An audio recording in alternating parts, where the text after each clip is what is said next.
News on your side at 5:30 p.m. Welcome back, and tonight on 7 News at 5:30, we are focused on federal workers after a turbulent couple of months. Yeah, we've seen thousands of workers all across the area and across more than a dozen agencies who've gotten laid off. And then judges have ruled that some of those firings of probationary workers were actually unlawful. So probationary workers, or people who were on the job for a year or two at certain agencies, had to be reinstated. That's right, and many long-term federal workers are now without a job. The Trump administration is looking to significantly reduce staffing at the Department of Education, with more than 2,000 people we're talking about fired. And earlier this week, the Pentagon announced plans to cut at least 50,000 workers as cost-cutting efforts continue. Folks, I have breaking news here at the Alert Desk. We just learned the Department of Homeland Security has shut down its Office of Civil Liberties. Now, this office supports the department's security mission while preserving individual liberty, fairness, and equality under the law.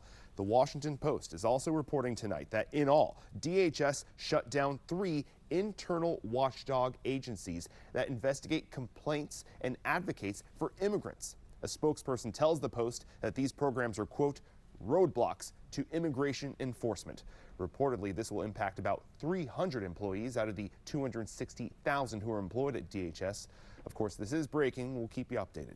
Yeah, a great other example of why we're doing what we're doing tonight. As we continue our focus on our neighbors impacted by the cuts, we're revisiting an event that we covered earlier this week. It was the first of its kind job fair organized by the state of Maryland, aimed at helping those suddenly out of work. Many wanted to be heard. Maryland Bureau Chief Brad Bell was there. Go through those doors back there.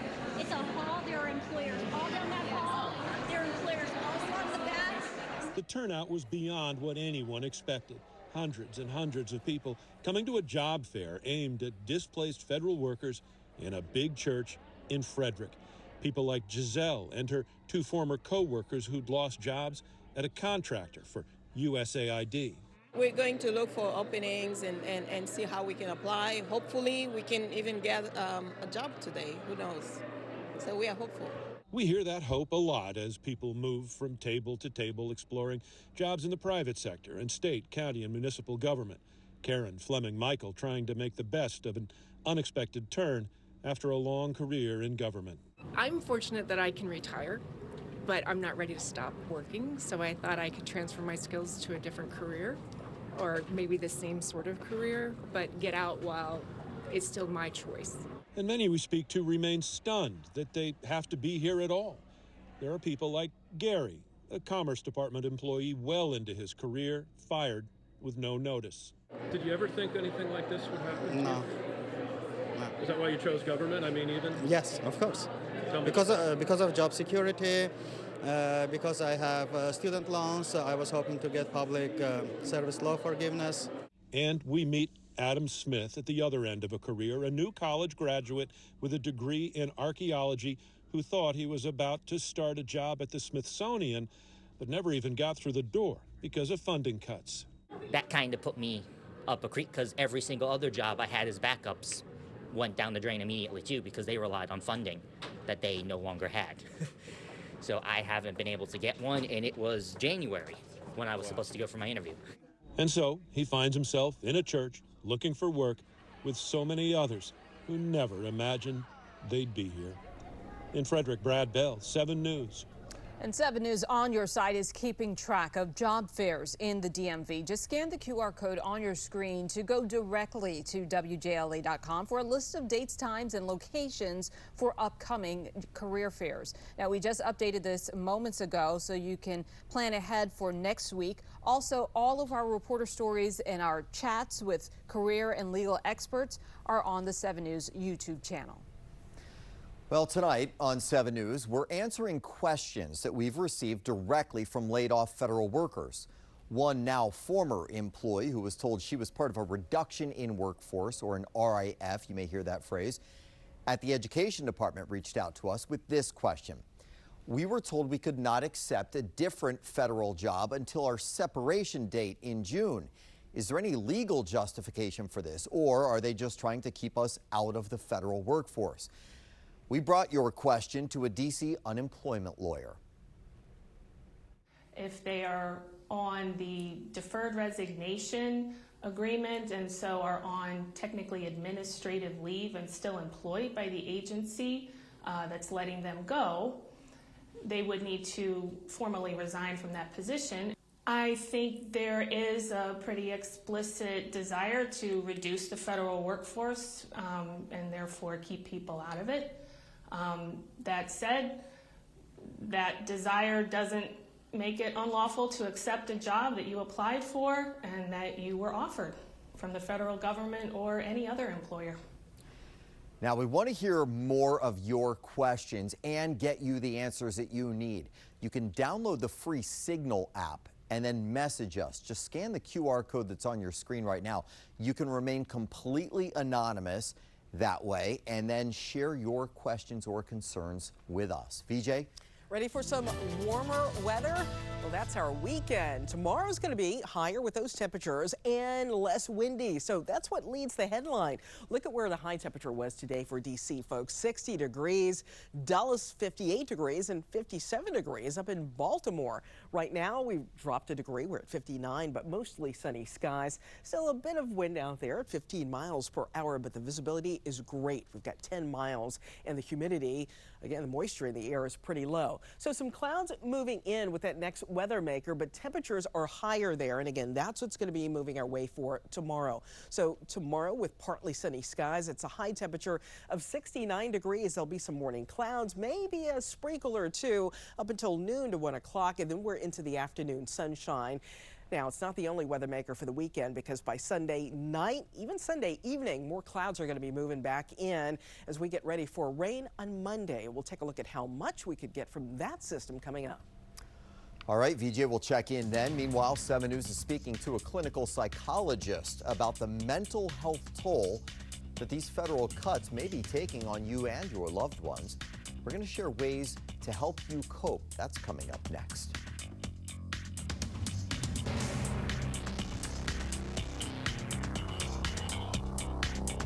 Welcome back. The mass federal worker firings and the shuttering of government agencies are impacting more than just the government's bottom line. That's right. Many employees are facing a financial crisis and deteriorating mental health because of it. 7 News health and wellness reporter Victoria Sanchez spoke with an Arlington-based clinical psychologist about the long-term impacts of going through this. What'd you find out? Yeah, so Dr. Amy Bowers, I spoke with her, and she says that a sudden job loss can be devastating, leading to difficulty sleeping or concentrating, lack of appetite, and feelings of anger or panic. These emotions are associated with trauma that could require professional help. But more often than not, that help requires money and insurance. If someone has been seeing a therapist and then now they lose their health insurance. Right, that's happening, yes. That is happening. Yes, that is happening.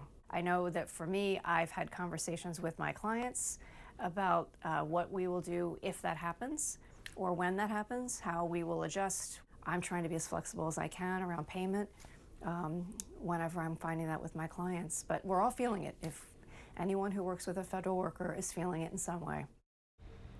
Dr. Bauer says it's important for the community to come together if you're a federal worker. Try to talk about how you're feeling with trusted family and friends. Now, if you know a federal worker, offer a listening ear.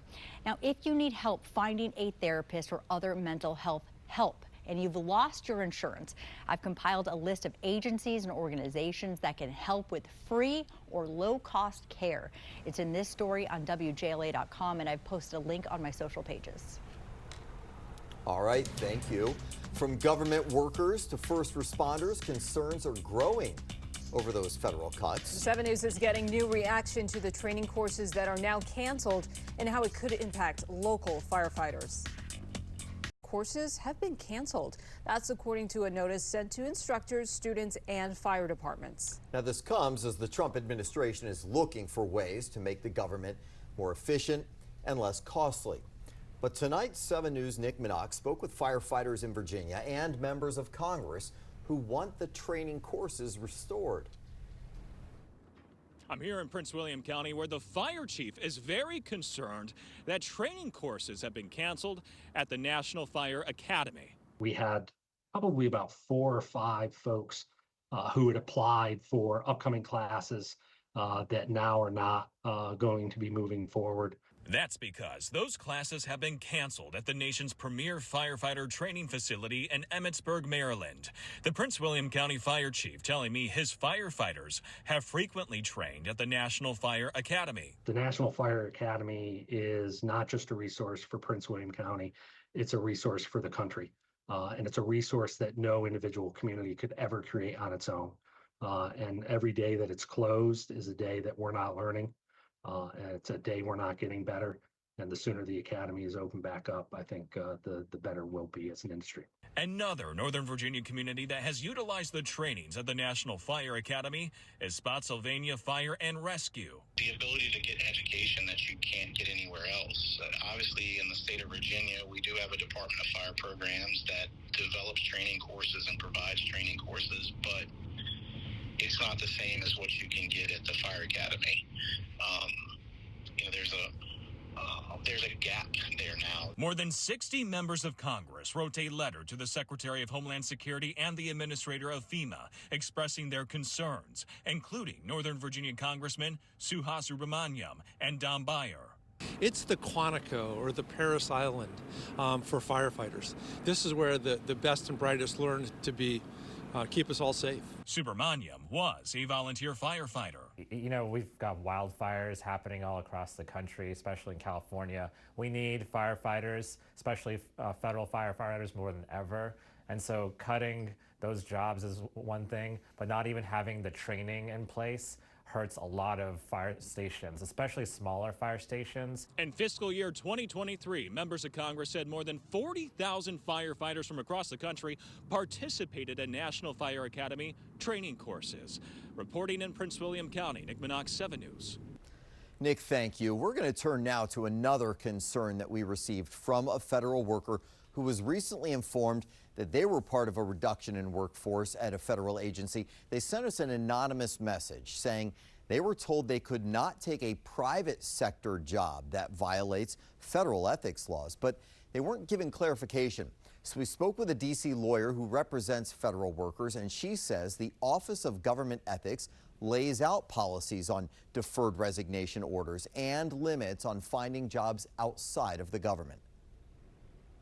My recommendation would be to visit the website, the OGE's website that has the points of contact for the ethics professionals who should be able to answer your questions.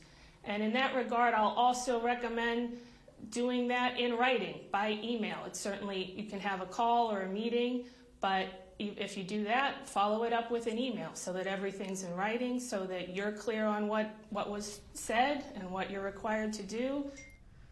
Okay, if you want to send us a question as well, please do so. You can just scan that QR code that's on your screen and then send us an anonymous message if you'd like with your questions or concerns on the messaging app Signal. You may have to download Signal. It's a free app if you don't already have it. We'll work to get you those answers, and we're going to keep you updated as we learn of any new developments regarding all of this. All right, turning our attention to the weather now. This is our first spring weekend. That's right. And Yep. is it going to feel like spring? It's going to feel like spring. We're close to 70 degrees tomorrow, so it's a warming weekend for us. Next weekend, I think we could be at peak.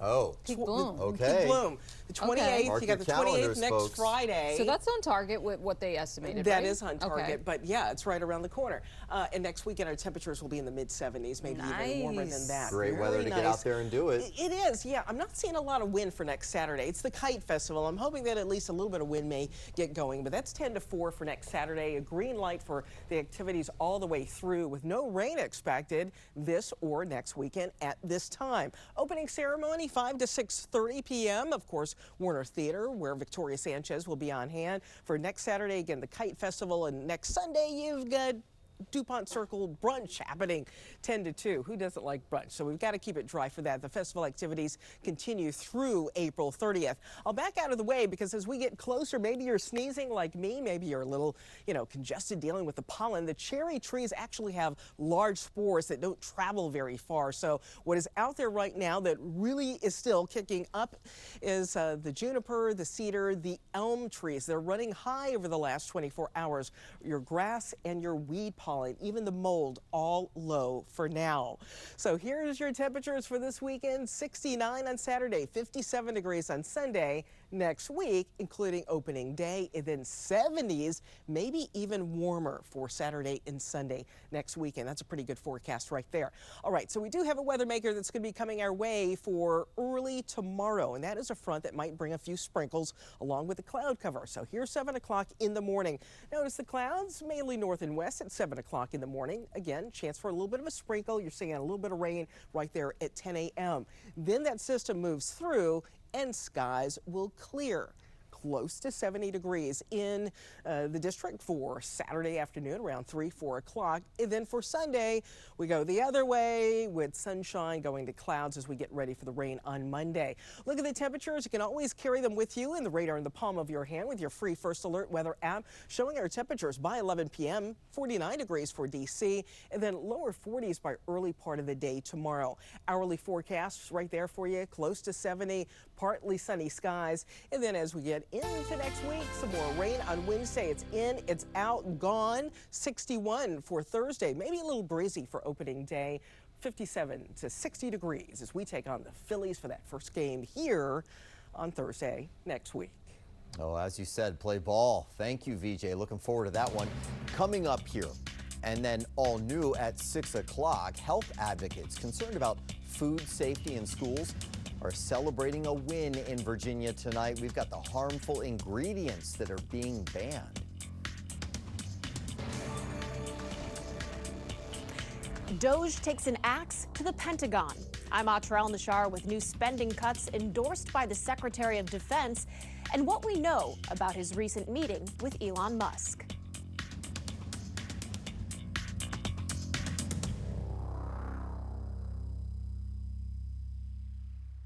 On the Department of Defense, Atrell Nashar reports on the latest cuts at the Pentagon. While some members of President Trump's cabinet have kept Elon Musk and DOJ at arm's length, Elon Musk is a patriot. Elon Musk is an innovator. Defense Secretary Pete Hegseth is welcoming him with open arms. After what he calls another round of DOJ findings, Hegseth signing off on the cancellation of over $580 million in DoD grants and contracts. They are not a good use of taxpayer dollars. Defense contracts that are not on the chopping block, those belonging to one of Musk's own companies, SpaceX, including a more than $733 million contract with the U.S. Space Force. The DoD also working to cut its civilian workforce by up to 8%. Earlier in the day, Musk met with Hegseth at the Pentagon for what turned out to be a highly scrutinized meeting. Thursday night, the New York Times broke news that Musk was to be briefed on military plans in the event of a war with China. Musk, whose company Tesla relies on Chinese production, reportedly requested the intel. The Wall Street Journal later confirmed it with their sources. They don't have sources. I think they make most of it up. But this was a made-up story. It was meant to sort of undermine whatever relationship the Pentagon has with Elon Musk.